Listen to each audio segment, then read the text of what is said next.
여러분, 우리는 지난 시간에 하나님께서 유대인과 이방인을 구원하여 한 새 사람, 교회가 되게 하셨다라고 했습니다. 그리고 이것이 하나님의 비밀이라고 하신 말씀을 들었습니다. 그런데 여러분, 우리가 이것이 비밀이라고 할 만큼 놀라운 일이라는 것을 이해하기 위해서는 당시에 민족 갈등, 민족 차별이 얼마나 심했는지를 알아야 됩니다. 오늘날에도 세계 곳곳에 전쟁이 있고 테러가 있고 분쟁이 있는 가장 큰 원인이 민족 갈등이죠. 역사 갈등입니다. 그런데 당시에 에베소 지역뿐만 아니라 그 주변 모든 곳에 이 전쟁과 정복이 계속되었기 때문에 성경에서도요, 이들의 관계를 원수라고 했습니다. 우리나라와 일본과의 관계보다 훨씬 더 심했습니다. 그래서 헬라인들은 자신들을 제외한 모든 민족을 야만이라고 불렀습니다. 자기들만 지혜자들이라고요. 바르바로스라고 해서 말 더듬는 자들이라고 불렀습니다. 반면에 유대인들은 자신들을 제외한 모든 민족을 이방인이라고 불렀습니다. 에드노스라고 해서 잡족, 그런 뜻입니다. 또 로마 사람들은 모든 민족을 군대로 힘으로 굴복시켰죠. 팍스 로마라고 해서. 이런 갈등과 차별과 혐오가 있었는데, 그런데 유대인의 회당에서는 지난 주일에 말씀드린 것처럼 역학관계가 달랐습니다. 당시에 많은 이방인들이 유대인의 회당에 와가지고 하나님을 섬겼습니다. 그런데 유대인들은 그 이방인들을 무시하고 차별했습니다. 유대인들만 하나님의 택함을 받은 선민이라고요. 모든 이방인들은 지옥의 불쏘시개라고 했습니다. 하나님께서 이방인을 왜 만드셨나? 지옥의 불쏘시개로 쓰시려고 만들었다라고 가르쳤습니다. 랍비들이. 그런데 하나님께서 유대인과 이방인을 똑같이 오직 은혜로 구원하시고 함께 지체가 되고 함께 상속자가 되고 함께 약속에 참여한 자가 되게 하신다라고 하니까 이건 정말 쇼킹한 하나님의 비밀이었죠. 물론 여러분, 오늘날은 상황이 좀 다릅니다. 교회의 구성이나 환경이 좀 다르죠. 그러나 교회가 하나님의 비밀이라고 할 정도로 중요한 것은 똑같고요. 그래서 오늘날 우리 현실 속의 교회는 정말 형편없이 보이지만, 그러나 낙심하지 말고 교회를 잘 세워야 되고요. 우리는 교회를 통해서 신앙생활 잘 해야 한다는 것은 지금 말씀과 똑같습니다. 그럼 어떻게 하는 것이 교회를 통해서 신앙생활 잘하는 것이냐? 성경 그대로 있습니다. 그는 우리의 화평이신지라. 한 새 사람을 지어 화평하게 하시고 너희에게 평안을 전하시고 너희에게 화평을 전하셨으니, 이런 말씀의 반복입니다. 그러니까 어떻게 하는 것이 신앙생활 잘하는 것입니까? 화평, 평화. 더 노골적으로 말하면 여러분, 싸우지 않는 것입니다. 이렇게 일단 교회 안에서 화목하게 지내는 것이 하나님의 뜻을 따라 신앙생활 잘하는 것입니다. 그리고 에베소서 2장 21절입니다. 그의 안에서 건물마다 서로 연결하여 주 안에서 성전이 되어가고 그랬습니다. 주님과의 관계는 기본이고요. 서로 연결되어 성전이 되어가야 합니다. 혼자서는 안 됩니다. 또 22절입니다. 너희도 성령 안에서 하나님이 거하실 처소가 되기 위하여 그리스도 예수 안에서 함께 지어져 가느니라. 역시 그리스도 예수 안에 있는 것은 기본이고요. 중요한 것은 하나님이 거하실 처소가 돼야 됩니다. 우리 교회가 하나님이 거하실 처소가 돼야 됩니다. 또 함께 성전이 되어 가고 함께 지어져 가야 됩니다. 함께. 그래서 우리 교회 이름을 예한교회가 아니라 예한 우리 교회라고 한 것입니다. 그런데 여러분, 이게 쉽습니까? 화평, 평화, 화목, 함께. 여러분, 이게 쉽습니까? 잘 됩니까? No, 어렵습니다. 교회가 아니라도 함께 잘 지내는 것이 어렵습니다. 어떻게 해야 될까요? 어려운데, 쉽지 않는데 어떻게 해야 됩니까? 당연히 기도해야 되죠. 그래서 오늘 바울이 14, 15절입니다. 이름으로 내가 하늘과 땅에 있는 각 족속에게 이름을 주신 아버지 앞에 무릎을 꿇고 비노니 하면서 기도를 시작한 것입니다. 오늘 설교 제목이죠. 잠깐 TMI를 말씀드리자면, 원래는 2장 끝내고 기도하려고 했는데 갑자기 자기 이야기를 하고 나서 지금 기도를 하는 것입니다. 여러분, 이 기도에 대해서 성경에 여러 가지 교훈이 있지만 제가 오늘 전해드릴 말씀은 하나님은 우리 아버지라는 사실입니다. 뭐라고요? 하나님은 우리 아버지시다. 주님께서 제자들에게 기도를 가르쳐 주실 때 주기도문 가르쳐 주면서 너희는 이렇게 기도하라 라고 했지 않습니까? 그때 넘버 원, 첫 번째로 가르쳐 주신 것이 하늘에 계신 우리 아버지였습니다. 하나님 아버지. 여러분, 하나님이 아버지면 나는 하나님의 자녀죠. 그래서 여러분, 기도는 자녀가 아버지에게 나아가는 것입니다. 하나님 아버지라고 하면서 하나님께 나아가는 것이 기도입니다. 여러분, 오늘날 우리에게는 이것이 너무나 자연스러운 기도의 시작이지만 당시 유대인들에게는 신성 모독으로 여기면서 돌로 칠 정도로 참남한 일이었습니다. 하나님 아버지라는 말이에요. 그래서 요한복음에 보면은 예수님께서 유대인과 논쟁에서 이렇게 말씀하십니다. 10장 36절인데요. 아버지께서 거룩하게 하사 세상에 보내신 자가 나는 하나님의 아들이라 하는 것으로 너희가 어찌 신성 모독이라 하느냐. 이렇게 말씀하셨습니다. 그러니까 주님께서 나는 하나님의 아들이고 하나님은 내 아버지다라고 하니까 유대인들이 신성 모독이라고 한 것입니다. 그런데 여러분, 원래 우리는 하나님의 형상대로 지음받은 하나님의 자녀가 맞고요. 마귀에게 속아서 범죄함으로 마귀의 종이 되어버렸지만 예수 그리스도께서 오셔서 십자가의 속량으로 우리를 다시 회복시켜 주셨습니다. 그래서 하나님은 우리의 아버지시고 우리는 하나님의 자녀입니다. 그렇다면 여러분, 우리가 하나님의 자녀이면 우리의 존재, 우리의 수준, 우리의 급은 무엇일까요? 어느 정도일까요? 우리의 수준, 우리의 존재, 우리의 수준은요. 조금 전에 예수님께서 유대인에게 하신 말씀, 그 직전에 하신 말씀이 있습니다. 요한복음 10장 35절입니다. 성경은 폐하지 못하나니 하나님의 말씀을 받는 사람들을 신이라 하셨거든 그랬습니다. 하나님의 말씀을 받은 사람들을 뭐라고 하셨다고요? 신이라 하셨거든. 여러분, 여기서 신이라는 단어가 헬라어로 뭘까요? 들어보셨을 것입니다. 데오스, 하나님입니다. 신약 성경에 기록된 하나님이 다 데오스입니다. 여러분, 예수님이 하신 말씀이고 예수님께서 성경에 기록되었다고 하신 말씀입니다. 하나님의 말씀을 받은 사람들을 신, 데오스라 하셨거늘. 그럼 어떤 성경의 데오스라고 했느냐? 시편 82편 6절입니다. 내가 말하기를 너희는 신들이며 다 지존자의 아들들이라 하였으나. 여러분, 이 말씀은요, 하나님이 하신 말씀입니다.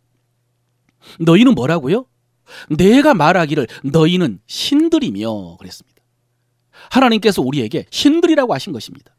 여러분, 제가 이 신들이라는 단어를 히브리어 사전에서 찾으면서 과연 어떤 단어일까 궁금했는데요.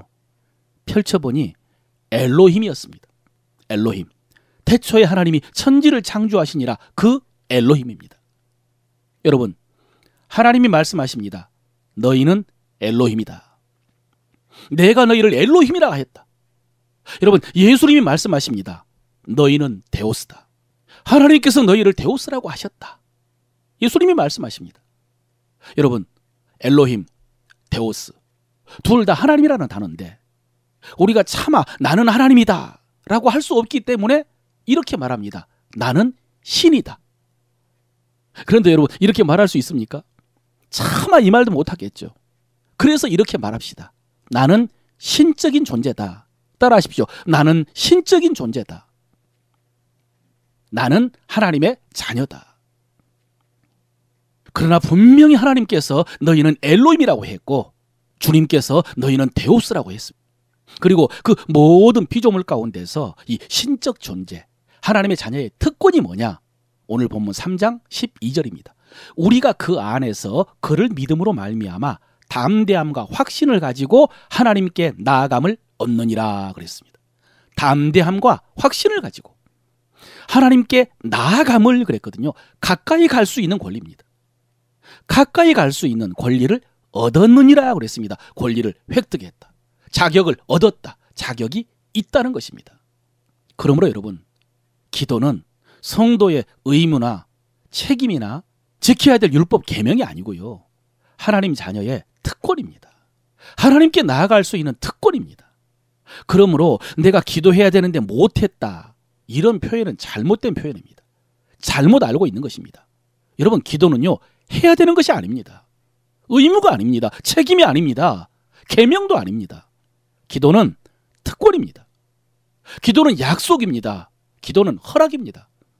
우리는 하나님께 기도할 수 있습니다. 우리가 기도하면 됩니다. 우리 기도해도 됩니다. 우리 자녀들이 필요한 거 있으면 아빠라고 부르는 것처럼, 어려운 일 있으면 아빠라고 하고, 모르는 것 있으면 아빠, 이렇게 아빠를 찾는 것처럼 우리도 필요한 것, 어려운 것, 모르는 것이 있으면 하나님 아버지라고 하면서 하나님께 기도할 수 있습니다. 기도하면 됩니다. 안타까운 말이지만은 고아원의 아이들은 울지 않는다는 말이 있습니다. 왜 그럴까요?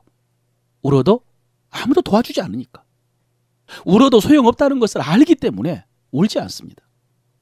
그러므로 여러분, 달려갈 수 있는 아버지, 요청할 수 있는 아버지가 있는 아이들은 행복한 것이죠.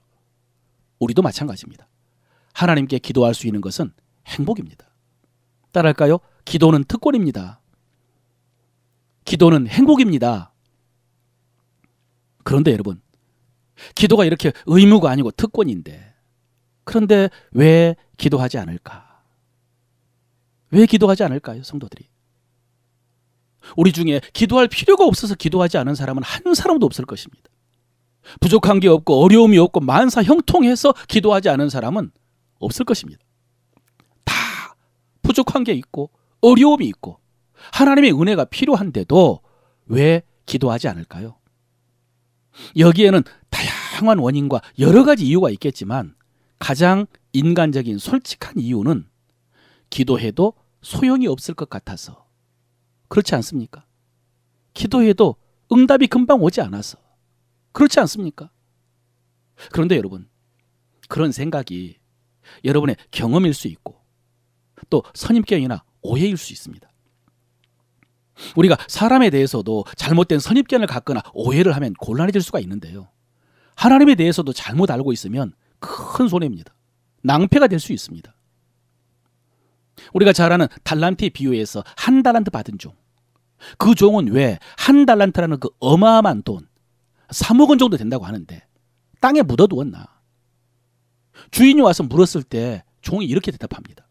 당신은 굳은 사람이라 심지 않은 데서 거두고 해치지 않은 데서 모으는 줄 내가 알았으므로 두려워하여 나가서 당신의 달란트를 땅에 감추어 두었나이다, 그랬습니다. 여러분, 이 말이 자기 게으름에 대한 변명이고 핑계일 수 있겠지만은 이 종은 주인에 대해서 오해를 했습니다. 주인이 인색하고 매정하고 무서운 사람이라고 생각을 한 것입니다. 심지도 않고 뿌리지도 않고 거둬들이는, 즉 남의 것을 갈취하는 불안당이라고 생각을 했습니다. 그래서 괜히 장사했다가 망하면 뼈도 못 추리겠다 싶어가지고 두려워서 땅에 감춰 두었다고 했습니다. 오해죠. 여러분, 우리도 기도에 있어서 하나님에 대해서 나도 모르게 오해를 할 수가 있습니다. 저희 부모님 이야기 잠깐 하겠습니다. 여러분, 저희 부모님은 평생 근면하고 성실한 분들이었습니다. 아버지는 집안 공무원이셨고 어머니는 평생 논일, 밭일, 바다일, 남의 일도 받아다가 하셨습니다. 그렇게 해서 우리 삼형제 키우시고 집안 세우셨습니다. 그래서 여러분, 저는 어렸을 때부터요, 저희 집이 가난하다는 생각을 안 해봤습니다. 한 해 한 해 벽시계 사고 선풍기 사오시고 TV 사오시고 냉장고 사오시고 이렇게 살림 늘어나는 것을 보면서 좋았습니다. 제가 학교에 내야 될 그 등록금, 육성회비, 방위선거, 불의도끼 다 잘 주셨습니다. 나중에 밭도 늘리시고요, 논도 늘리시고 산도 사고 집도 지으셔서 든든했습니다. 그래서 저는 우리 부모님이 부자는 아니지만 능력 있는 분이라는 확신이 있었습니다. 든든했다고요. 그런데 여러분, 저희 어머니가 저희에게 용돈은 안 주셨습니다. 필요한 것들은 다 해주셨는데 우리가 자유롭게 쓸 수 있는 용돈은 안 주셨습니다. 시골에서. 우리 집보다 못 사는 친구들도 마음대로 쓰는 돈이 있는데 저는 그러지를 못했습니다. 더구나 다른 친구들은 다들 형이나 누나가 있는데 저는 장남이었습니다. 그것이 하나 아쉬웠습니다. 그러다가 어느 날 제가 6학년 때였나 갑자기 이런 생각이 들었습니다. 내가 엄마에게 쓸 곳을 말하지 않고 100원만 달라고 하면 주시지 않을까? 갑자기 이런 생각이 들었습니다. 집에 돈이 없는 것도 아닐 것이고 아들이 이만큼 컸고 내가 그동안 착실하게 자랐고 또 다른 친구들은 돈도 잘 쓰고 그러는데 내가 그냥 100원만 달라고 하면 주시지 않을까? 이런 용기가 나서 말씀드렸더니 정말로 묻지 않고 주셨습니다. 그러나 그 뒤로도 마음대로 쓸 수 있는 용돈을 달라고 하는 것은 여전히 어려웠고요. 지금도 저희 어머니는 그것을 가장 가슴 아파하십니다. 그래서 저는 우리 아이들 키우면서 어려서부터 용돈 책정해서 주었고요. 또 더 달라고 하면은 한 번도 묻지 않고 주었습니다. 그렇다고 우리 아이들이 막무가내로 막 달라고 하진 않았습니다. 여러분, 제가 아이들에게 정기적으로 용돈 주고 또 더 달라고 하면 더 주었던 이유는 저의 어렸을 때 그 아쉬움 때문이기도 하지만 그보다 더 중요한 이유가 있습니다. 하나님에 대해서 오해하지 않게 하려고 그랬습니다. 저의 이미지, 아버지의 이미지가 우리 아이들에게 하나님에 대한 이미지를 형성하는데 특별히 아이들이 하나님께 기도하는 데 있어서 어려워하지 않게 하려고 그랬습니다. 여러분, 기도라는 게 가장 기본은 내가 필요한 것, 원하는 것을 하나님께 구하는 것이거든요. 그런데 제가 제 신앙을 보니까 제가 하나님 앞에서 뭔가 잘 하려고 하는데, 그래서 하나님께 인정받으려고 열심히는 하는데 제가 하나님께요 뭘 달라고는 못하더라고요. 기도하는 것을 어려워하더라고요. 어렸을 때 어머니에게 용돈 달라고 하는 게 어려웠던 것처럼 하나님에게도요 뭔가 필요한 것을 달라고 기도하는 것이 어렵더라고요. 오랫동안 힘들었습니다.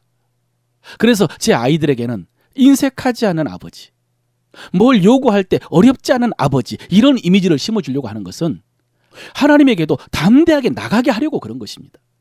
하나님 아버지는 육신의 아버지와는 비교할 수 없이 풍성한 분이니까 담대히 나아가서 구하게 하려고요. 오늘 3장 16절 말씀입니다.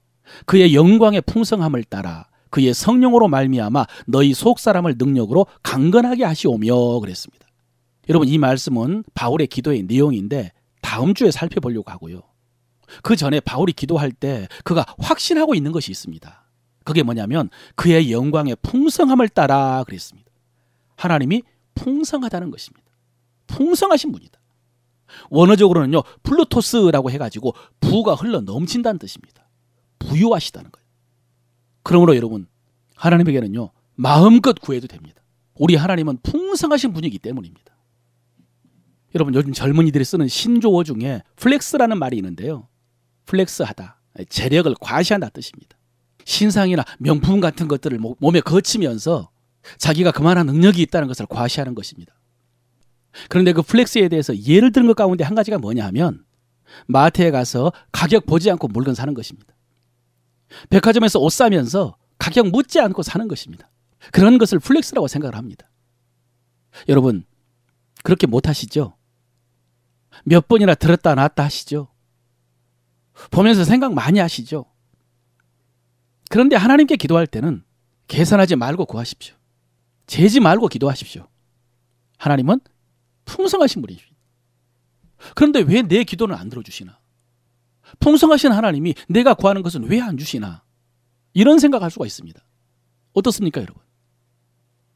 그런데 여러분, 정말로 하나님께 믿음으로 기도하셨습니까? 얼마나 열심히 기도하셨나는 묻지 않겠습니다. 정말로 하나님께 기도하셨습니까? 그런데 정말로 하나님께서 여러분의 기도 들어주지 않았습니까? 그렇다면 예수님의 말씀 하나만 더 보겠습니다. 마태복음 7장 11절인데요. 너희가 악한 자라도 좋은 것으로 자식에게 줄 알거든 하물며 하늘에 계신 너희 아버지께서 구하는 자에게 좋은 것으로 주시지 않겠느냐 그랬습니다. 여러분, 예수님은 하나님 아버지께서 우리가 구할 때 좋은 것으로 주시지 않겠느냐라고 하시고 우리는 구하는 거 못 받았다고 하고, 누구 말이 옳을까요? 예수님이 거짓말 하실 리가 없죠. 그러나 여러분도 거짓말을 하지 않았다고 생각을 합니다. 예수님은 하나님 아버지가 구하면 주신다고 하시고 여러분은 구했는데 못 받았다고 하고, 그렇다면 여러분, 이제 어떤 가능성이 있을까요? 하나님이 내가 구한 것 말고 다른 것을 주실 가능성이 있습니다. 그래서 내가 모를 수 있습니다. 그리고 그것은 내가 구한 것보다 더 좋은 것인 줄로 믿으시기를 바랍니다. 정말입니다. 오늘 에베소 3장 20절 읽어보겠습니다. 우리 가운데서 역사하시는 능력대로 우리가 구하거나 생각하는 모든 것에 더 넘치도록 하실 이에게 그랬습니다. 하나님 아버지가 어떤 분이라고요? 우리가 구하거나 생각하는 모든 것에 더 넘치도록 능히 하실 분이라고요. 그런 능력이 있는 분이라고 하십니다. 그리고 우리가 다음 주일에 살펴볼 말씀인데요. 하나님에게는 지식에 넘치는 사랑이 있다고 하셨습니다. 지식에 넘치는 사랑. 무슨 뜻일까요? 우리 생각으로는 사랑인 줄 몰랐는데 알고 보니 우리 생각을 뛰어넘는 사랑이었다는 말씀입니다. 우리는 응답 안 해주신 줄 알았는데 알고 보니 넘치도록 응답해 주셨다는 말씀입니다. 우리가 생각하지 못한 것으로 응답해 주셨다는 사실입니다. 그리고 그것은 우리가 구한 것보다 더 좋은 것이라는 것이죠. 사랑하는 성도 여러분, 하나님은 우리를 그렇게 사랑하십니다. 우리 하나님은 그렇게 능력과 지혜가 풍성하십니다. 그러므로 사랑하는 성도 여러분, 이 믿음으로 담대히 은혜의 보좌 앞에 나가시기를 바랍니다. 그리고 그곳에 가서 때를 따라 돕는 하나님의 은혜를 구하시길 바랍니다. 하나님께서 반드시 응답하시고 더 좋은 것으로 넘치게 응답하시고요. 그래서 우리는 반드시 기뻐하며 찬양하게 될 줄로 믿습니다.